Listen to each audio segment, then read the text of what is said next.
I've watched big YouTubers say YouTube is now on easy mode, but is this really true? Was it harder to grow on YouTube in the past than it is today? You know how it is. You start watching one video about productivity and 3 hours later you're watching a documentary about ancient Rome while questioning your life choices. But this time was different. This time I stumbled upon something that made me sit up straight in my bed. Yes, I watch YouTube in bed. Don't judge me. A massive YouTuber with 162,000 subscribers casually mentioned that YouTube is now on easy mode compared to the old days.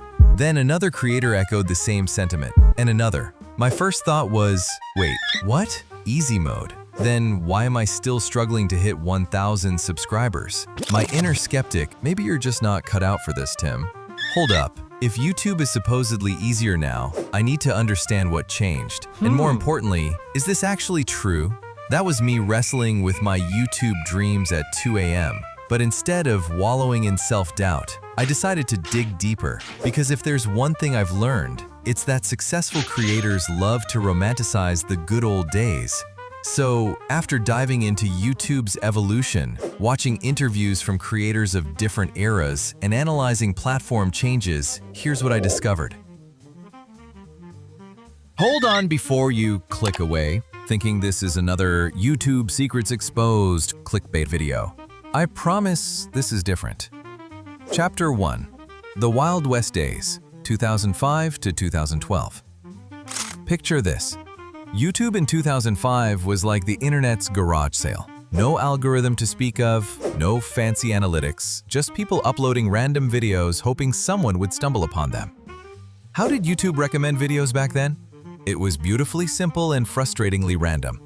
Related videos based on tags and titles. Most viewed videos got more visibility. Subscription feeds actually worked. Imagine that. Featured videos were often handpicked by YouTube staff. Sounds easy, right? Well, not exactly. The challenges creators faced were massive. First, discoverability was a nightmare. Without a sophisticated algorithm, your amazing content could literally disappear into the void. I talked to Jake, a creator who started in 2007, and he told me, I uploaded videos for 2 years before anyone found them. It was like shouting into a black hole. Second, the platform was unstable.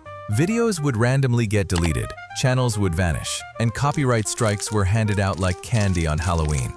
But here's where it gets interesting. Clever creators found ways to game the system. The sneaky tactics of early YouTube.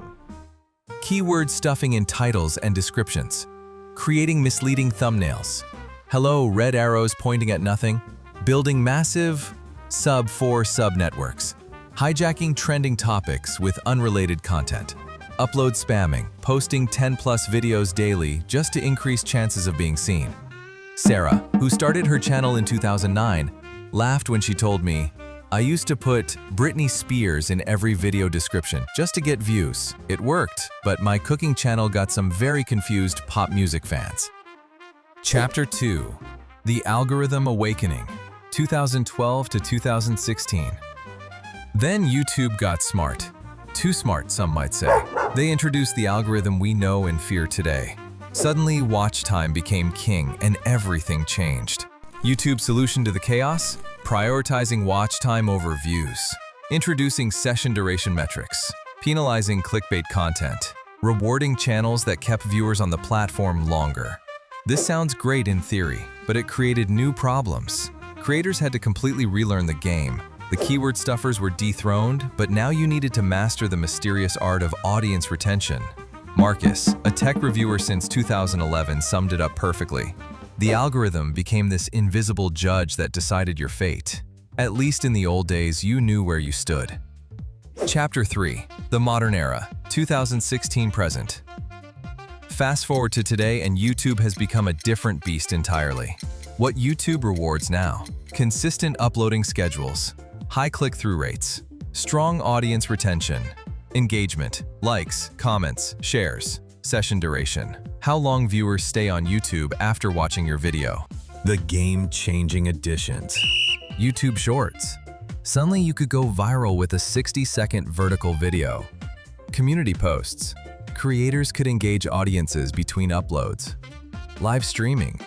Real-time interaction became accessible to everyone. Premieres. Building anticipation for upcoming content. Chapters. Helping viewers navigate longer content. So is YouTube really on easy mode now? Here's my honest take after months of research. It's complicated. Arguments for easy mode. Multiple content formats mean more opportunities to be discovered. Better analytics help creators understand their audience. Monetization options have expanded beyond just ad revenue. The platform is more stable and reliable. Community features help build stronger connections with viewers. Arguments against easy mode. Competition is absolutely fierce. 500 hours of content uploaded every minute. The algorithm is more complex and unpredictable than ever. Attention spans are shorter, making retention harder. Production quality expectations have skyrocketed. Niche saturation means finding your unique angle is tougher. What to expect as a new creator in 2025? Let me be brutally honest with you. Starting on YouTube today is like trying to open a restaurant in Times Square. The opportunities are massive, but so is the competition. The good news: you have more tools than ever before. Multiple paths to success. Long form, shorts, live streaming. Better monetization opportunities. More supportive creator resources. Global reach from day one. The challenging news: you're competing against creators with million-dollar budgets. The algorithm favors consistency and quality. Building an audience takes time, often years, not months. You need to be strategic, not just creative. What we still don't know. YouTube's algorithm remains largely mysterious. We know it considers watch time, engagement, and click-through rates, but the exact formula is a closely guarded secret.